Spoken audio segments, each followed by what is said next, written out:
All right, so I'm going to start giving you some facts about integrals, that we can use. So we're first going to talk about there's two special integrals. So let's look at them.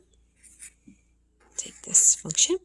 All right, so if you have a function, you're evaluating the integral, and the number on the bottom and the number on the top are the exact same thing, then that means that the answer is 0, which makes sense because if you're looking at a graph and you're looking for the area or the signed area under the curve, this is A here, and you don't move anything over, you have no area here. All right, next. If you evaluate an integral from A to B of a function, and you get a number, whatever the number is, if you switch the order here and you evaluate from B to A, you're just going to get the negative answer. So if this from A to B gave you 4, then from B to A will give you -4. Okay, so that's the first special integral we should talk about, definite integral. All right, next. If you have a function that is hard to evaluate, and I'll show you one in a second, we have the additive interval property.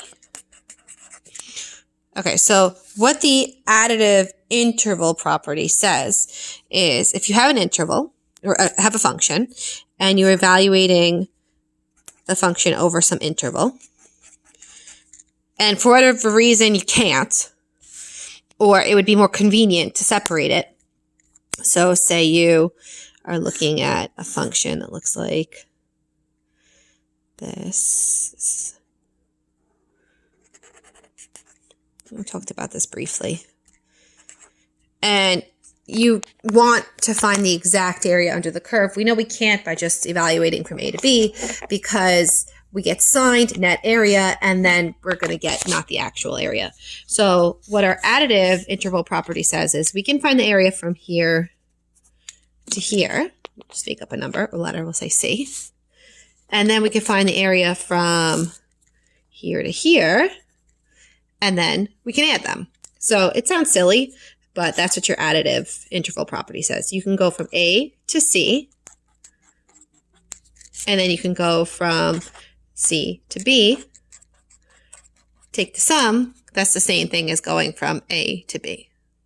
All right, so let's use the additive interval property first. All right, let me do this on graph paper, it might be easier. All right, so let's we'll find or evaluate the definite integral.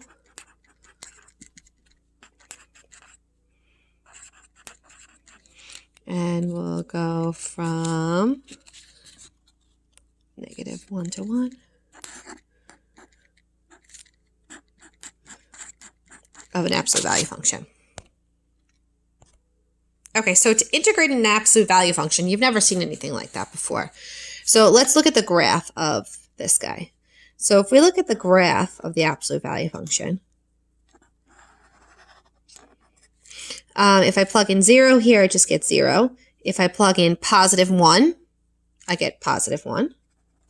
If I plug in -1, I get +1. If I plug in +2, I get +2. If I plug in -2, I get +2. And that's where the absolute value function gets that V shape. All right, so at this point right here, the graph turns around. So that means that from any number here up to 0, I'm going to get the function f of x equals -x.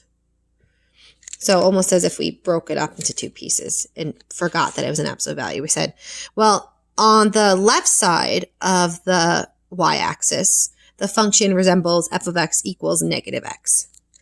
Okay, and if I look from 0 to +infinity, so just here, I get f of x equals +x.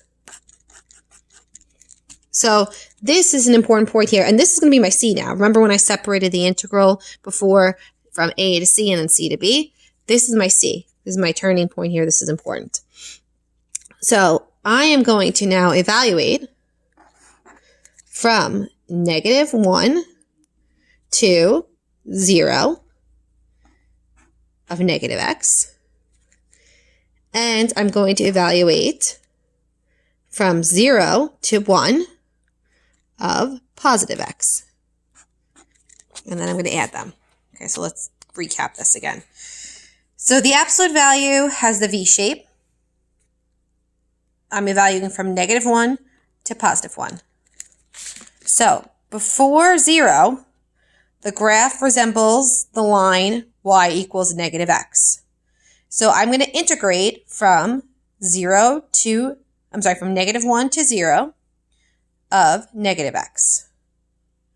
Then from 0 on, the graph resembles the function f of x equals x. So I'm going to integrate from 0 to 1 of f of x equals positive x. Okay, so this guy is -x, and this guy, crayon fell. And this guy is positive x. And of course I should put my dx's here. All right, so now to integrate this is easy now. So I'm going to just add 1 to the exponent, divide by it. I'm going to go from -1 to 0. And for this one, I'm going to add 1 to the exponent and divide by it. Okay, so now to evaluate the definite integral, I'm going to do f of b minus f of a, capital F of b. So that means put 0 in, and then put -1 in. So that's me evaluating this.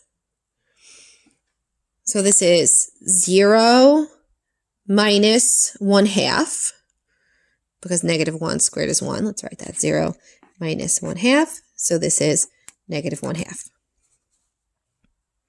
All right, so now to evaluate this one, I'm putting in top number, 1 squared over 2 plus 0 squared over 2.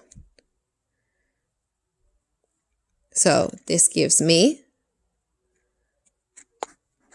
1/2. And when I add them, I get 0.